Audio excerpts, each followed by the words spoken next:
Это одна из причин, по которой я сегодня здесь нахожусь, чтобы самолично довести до вас причины произошедшего и что нужно сделать, чтобы такого рода несчастные случаи не происходили не только в Новом Реданте, но и в целом в нашей республике. Накануне по улице Горданова произошел хлопок газовоздушной смеси, которая привела к обрушению стены и кровли близлежащего дома семьи Шадиевых. Одна женщина пострадала. Вопрос на сходе граждан звучит от пострадальцев. Как газовики смогли это допустить?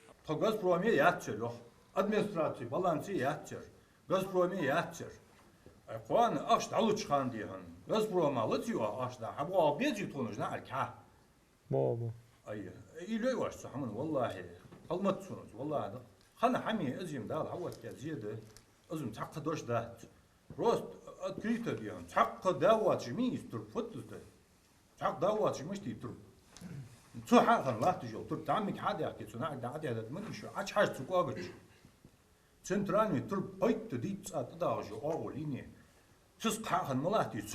По заявлению семьи Шадиевых, они своевременно оплачивают все счета за газ и никогда не имели за собой просрочек. Добросовестный абонент интересуется, почему газовики не обслуживают свои газораспределительные сети. На сегодняшний день мы имеем 200 метров крайне небезопасной газовой трубы. Бесхозная труба, как я уже сказал, эта труба не принадлежит компании «Газпром».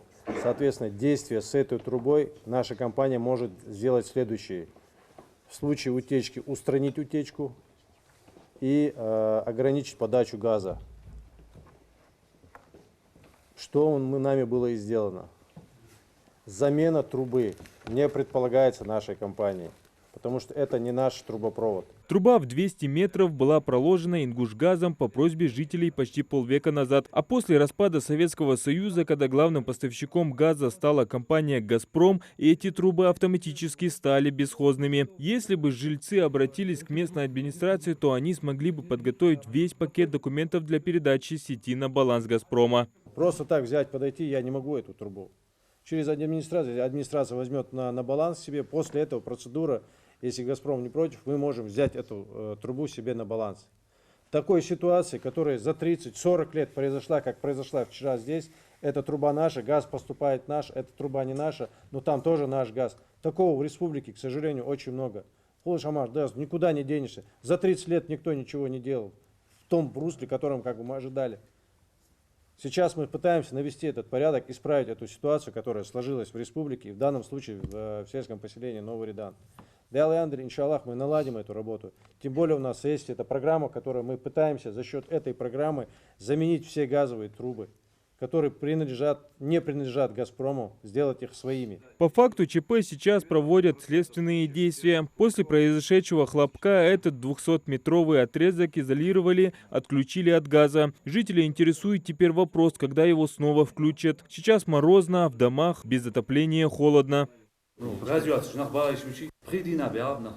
понимаю, но еще раз говорю, но если эта труба небезопасна, как по ней пускать газ? Эту трубу я не могу ее поменять за счет средств «Газпрома».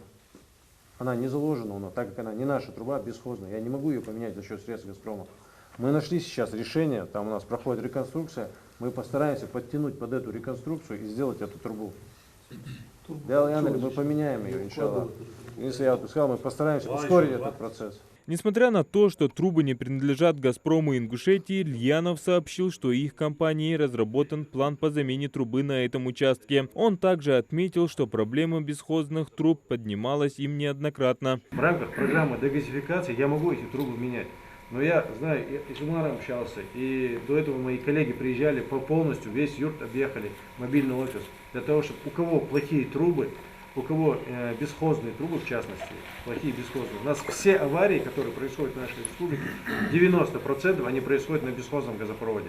Все аварии. По мнению газовиков, многие жители сами создают себе проблемы, пытаясь экономить на газе. Часто не регистрируют дома, самовольно прокладывая газ, создают целую сеть бесхозных труб в населенных пунктах. В частности, только в Новом Реданте около 50% имеют задолженности по оплате за газ от 100 тысяч рублей и выше. нежелание платить и говорит о низком темпе реализации на территории Ингушетии программы догазификации. С апреля 2021 года действует программа президента Российской Федерации Владимира Владимировича Путина, так называемая социальная догазификация. Социальная газификация, догазификация, где в случае обращения заявителя в компанию «Газпром», «Межрегионгаз Назрань», «Газпром газораспределение Назрань», далее в МФЦ, он может обратиться к нам и предоставить следующие документы: паспорт, право собственности на землю и на дом.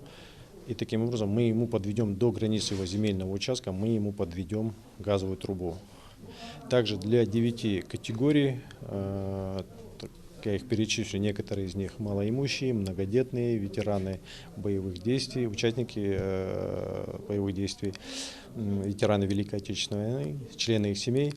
Эта категория граждан при обращении, эта программа действует с апреля этого года, при обращении к нам мы сможем через Минэнерго Ингушетии субсидировать до 100 тысяч уже непосредственно прокладку газопровода внутри дворового участка, приобретение газовых приборов, котел, печь ПГ-4.